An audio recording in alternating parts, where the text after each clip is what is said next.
Erik Spoelstra is back with the Miami Heat on Friday for its game against the Washington Wizards after spending one game away for the birth of his second son. Nikki Spoelstra, the coach's wife, announced the birth of Dante Nicholas Spoelstra on Thursday with an Instagram post. "My wife and I are thrilled. Everybody's healthy. Everybody's at home," the coach said. "Thank all the well wishes from everybody out there." Spoelstra spent Wednesday away from the Heat, leaving assistant coach Dan Craig to fill in on the sidelines for Miami's 112-93 loss to the Boston Celtics in Boston. It marked only the second time in his career Spoelstra missed a game, joining the one game he missed in 2018 for the birth of his first son. The Heat was off Thursday and didn't practice after traveling back to Miami from Boston, so Spoelstra rejoined his team Friday for its 8 p.m. tip-off against the Wizards at American Airlines Arena. "It's been a crazy 48 hours to say the least," Spoelstra said, "but we're all home and the house is a little bit louder than it was before." Spoelstra reacts to Fizdale firing. The New York Knicks' decision to fire coach David Fizdale wasn't altogether unsurprising. Just last month, General Manager Steve Mills and President Scott Perry held an impromptu press conference to express their frustration with the Knicks' horrible start. Unofficially, Fizdale was placed firmly on the hot seat. Still, Spoelstra was disappointed to hear the news Friday. The two coaches came up together as video coordinators in Miami, and Spoelstra calls Fizdale one of his closest friends in the NBA. "It's disappointing. I'm bummed about it," Spoelstra said. "Fizz obviously is someone very dear to me. I just think he's an extremely talented coach."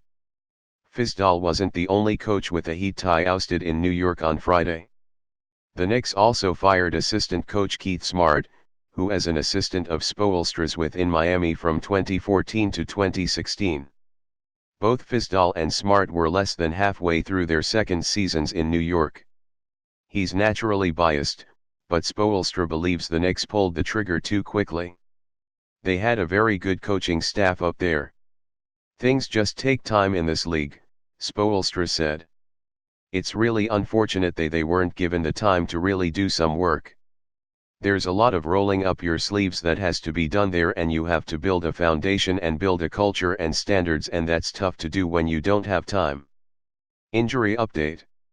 Justice Winslow missed his 11th game of the season Friday because of a lower back strain. A back injury also robbed the point forward of a pair of games earlier in the season. The Heat listed Winslow as questionable on its injury report Thursday, and Spoelstra still said he was questionable earlier Friday. He went through Miami's walkthrough before being ruled out shortly before tip-off.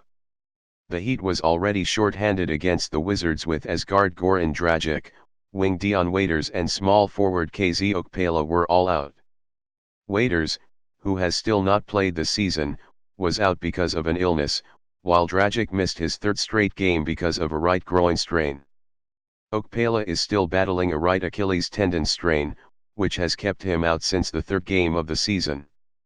The injuries left Miami with just 11 available players. Kendrick Nunn was the only true point guard available for the Heat. This and that.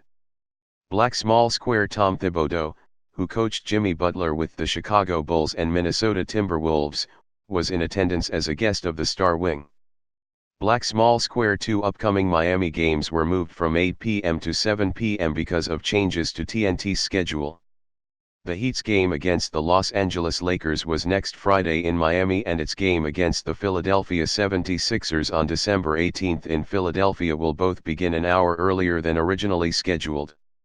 Additionally, TNT dropped the Heat's game against the Atlanta Hawks on Tuesday from its schedule, but added a game between Miami and the Celtics next month.